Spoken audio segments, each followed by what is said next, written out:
जय राम जी के मित्रों। गीता अध्याय 2 श्लोक 16। नास्तो विद्यते भावो नाभावो विद्यते सतः उभयोरपि दिष्टोऽन्तस् त्वनयोस्तत्त्वदर्शिभिः। और हे अर्जुन, असत वस्तु की तो सत्ता नहीं है और सत का अभाव नहीं है। इस प्रकार इन दोनों का ही तत्वज्ञानी पुरुषों द्वारा देखा गया है। व्याख्या। यह गीता का सबसे मुख्य श्लोक भी कहा जा सकता है, क्योंकि इसमें जो प्रथम आधा भाग है वेदांत के सर्वोच्च सिद्धांत को वो दिखाता है। बोलते हैं भगवान, न असतो विद्यते भावो न अभावो विद्यते सता। मतलब असत वस्तु की सत्ता नहीं है। जो भी कुछ परिवर्तन हो रहा है, जो भी वस्तु परिवर्तित हो रही है, वास्तव में उसकी सत्ता नहीं है। न अभावो विद्यते सतः, और सत तत्व का अभाव कभी भी नहीं है, क्योंकि वो अपरिवर्तनशील है। यह श्लोक कैसा आता है? पिछले कुछ श्लोकों में भगवान श्री कृष्ण विकार आदि का वर्णन करते हैं, जैसे शीत, उष्ण, सुख, दुख आदि। वे अर्जुन को समझा रहे हैं कि ये जो विकार आदि हैं ये बदलते रहते हैं, ये परिवर्तनशील हैं, ये शरीर आदि बदलता रहता है, लेकिन इसके अंदर एक जो तत्व है वो है तुम हो। वह आत्म तत्व कभी नहीं बदलता, वही सत तत्व है। इसको एक उदाहरण से समझते हैं। जैसे सोने के बिस्किट लेकर के ज्वेलर्स या जो गहने बनाने वाले होते हैं सुनार, वे सोने के बिस्किट को पिघला करके उस सोने से तार बना लेते हैं, चूड़ी बना लेते हैं सोने की, कुंडल बना लेते हैं, झुमका बना लेते हैं, अन्य अन्य प्रकार के आभूषण वो तैयार कर लेते हैं। अब देखने वाले को तो ये लग रहा है कि ये सोने का घोड़ा है या सोने का कड़ा है आदि आदि, लेकिन वास्तव में वह रूप सत्य नहीं है। वह रूप तो जस्ट एक तैयार किया हुआ है, दिया गया है। सत्य उसका है वह स्वर्ण तत्व ही स्वयं, क्योंकि वह रूप यदि नष्ट कर दिया जाए तो भी वह स्वर्ण तत्व नष्ट नहीं होता। इसे एक दूसरे उदाहरण से समझते हैं। कुम्हार मिट्टी लेता है और उस मिट्टी से वो घड़ा बना देता है। अब वेदांत, हिंदू धर्म यह कहता है कि ठीक है, ये घड़ा दिख रहा है प्रयोग में आते हुए, ये व्यवहारिक जगत में घड़ा है, लेकिन वास्तव में ये जो घड़ा है ये एक रूप मात्र है। यदि इसको तोड़ दिया जाए तो यह घड़ा नहीं रहेगा, लेकिन इसको तोड़ भी दिया जाए, इसको चूर भी कर दिया जाए, छोटे छोटे पाउडर फॉर्म में भी ला दिया जाए तोड़ तोड़ कर, तो भी आप इसे मिट्टी को नहीं तोड़ पाओगे। तो जो घट है वो वास्तविकता नहीं है, वास्तविकता है वह मिट्टी तत्व। इसी को थोड़ा सा और समझते हैं कि जो घर आदि हैं, जो दीवारें हैं, ये दीवारें आदि किसकी बनी हुई हैं? ईंटों की। और वो ईंटें किसकी बनी हैं? मिट्टी की। इस पर जो पुताई आदि हो रही है, वो सब जो रंग हैं, वो जो केमिकल्स हैं, ये सब भी मिट्टी से ही आ रहे हैं, पृथ्वी तत्व से ही आ रहे हैं। तो ये सब जो बड़े बड़े घर हैं या छोटे घर हैं या झोपड़ी आदि हैं, ये सब कुछ मिट्टी मात्र ही है, वास्तविकता इसकी मिट्टी है।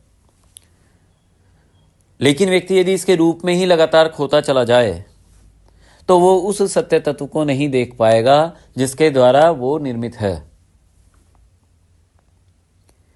इसी प्रकार हमारे वेद हमको ये बताते हैं कि जितनी भी सारी सृष्टि है, ये सब ब्रह्म तत्व से ही निर्मित है। इसी बात को फिजिक्स कैसे कहती है, आज का भौतिक विज्ञान कैसे कहता है? आज का भौतिक विज्ञान ये कहता है कि जितनी भी सब वस्तुएं हम देख रहे हैं, ये सब अणु परमाणुओं एटम्स मॉलिक्यूल्स से निर्मित हैं। मॉलिक्यूल्स को अगर और तोड़ दें तो ये एटम्स में चली जाती हैं। और एटम्स किससे निर्मित है? एटम है प्रोटॉन, इलेक्ट्रॉन, न्यूट्रॉन से निर्मित। यानी कि जितना भी सब कुछ हम देख रहे हैं ये वास्तव में प्रोटॉन, इलेक्ट्रॉन, न्यूट्रॉन के अलावा कुछ नहीं है। इससे भी गहराई में जाते हैं तो क्वार्क पार्टिकल आ जाते हैं। तो यानी कि जो भी आंखों के सामने हमारे को कुछ भी दिखाई दे रहा है वो सब क्वार्क पार्टिकल्स हैं, क्वार्क कण हैं, सूक्ष्म कण हैं। और पीछे जाते हैं तो आइंस्टीन का एक सूत्र है E=mc²। वे कहते हैं ये जो ऊर्जा है इसी का घनीभूत स्वरूप द्रव्यमान यानी मास के रूप में परिवर्तित हो गया है। वास्तव में सब कुछ केवल ऊर्जा ही है, ऊर्जा का ही द्रव्यमान के रूप में रूपांतरण हो गया है। लेकिन हम इसको समझ नहीं पाते क्योंकि हमें वास्तविक सत्य की जानकारी नहीं है, दृष्टि नहीं है। अब आइंस्टीन यहां पर आके के रुक जाते हैं। तो अगला प्रश्न उठता है, भाई ये ऊर्जा कहां से आई? तो इसका उत्तर देते हैं स्टीफन हॉकिंग। वे कहते हैं ये ऊर्जा शून्य से आई है, पहले कुछ नहीं था, नथिंग वॉज देयर। तो एक ऊर्जा की उत्पत्ति हुई, वह ऊर्जा फैल गई सब जगह पर और उस ऊर्जा का ही घनीभूत स्वरूप द्रव्यमान के रूप में परिवर्तित हुआ और उसको उन्होंने नाम दिया है positive and negative energy. Stephen Hawking को अगर आप पढ़िएगा। अब एक और प्रश्न उत्पन्न हो जाता है यहां से, वह जो शून्य है, जो कुछ नहीं है, जो आकाश तत्व है, वो कहां से आया?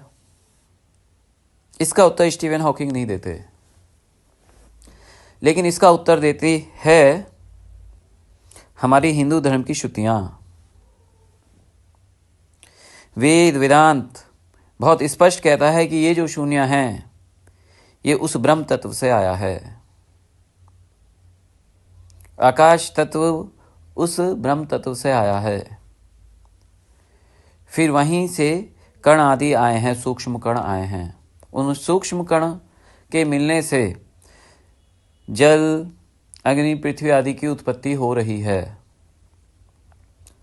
तो जो ये तत्व हैं जो निर्मित हो रहे हैं वे अपने कारण से भिन्न नहीं है, जैसे घड़ा मिट्टी से भिन्न नहीं है।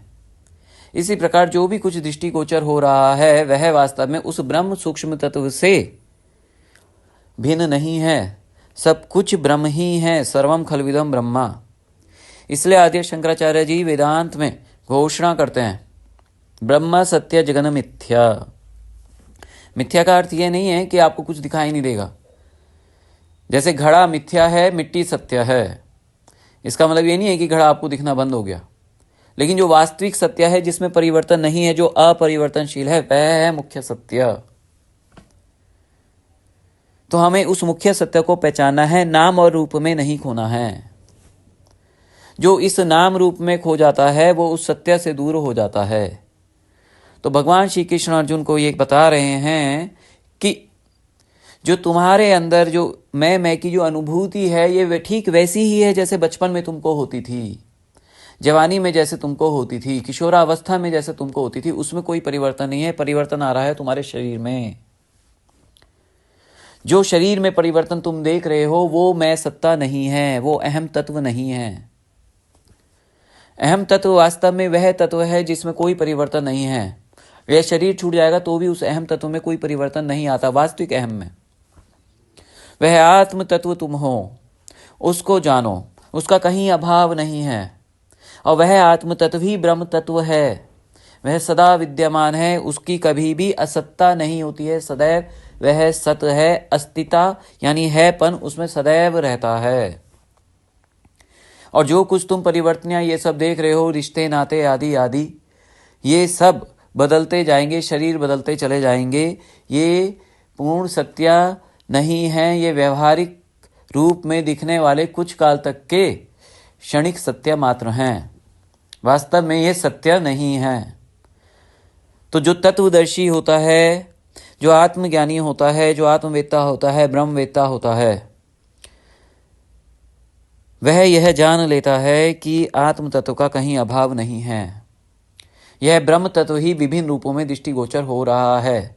उसी के अनुसार वो व्यवहार करता है और कुछ भी परिवर्तन होता है तो उसे देख करके वो घबराता नहीं है, स्थित रहता है प्रज्ञा में। इसलिए ऐसा व्यक्ति स्थित प्रज्ञा होता है। तो बहुत ही सूक्ष्म श्लोक समझना बहुत आवश्यक है आगे गीता को समझने के लिए। वेदांत के चरम सिद्धांत को बताता हुआ इसका प्रथम अर्धांश, नास्तो विद्यते भावो, इसे संधि विच्छेद कर दें, ना असतो विद्यते भावो, असत का भाव नहीं है, न अभावो विद्यते सतः, सत तत्व का अभाव नहीं है। तो ब्रह्म तत्व सदा विद्यमान है। उस तत्व को तुम पहचान लो जो तुम मैं तत्व आत्मा है, उसका कहीं कोई अभाव नहीं है। तो तुम क्यों भय खाते हो कि मैं मर जाऊंगा, ये लोग मर जाएंगे? ये सब हमेशा नित्य हैं।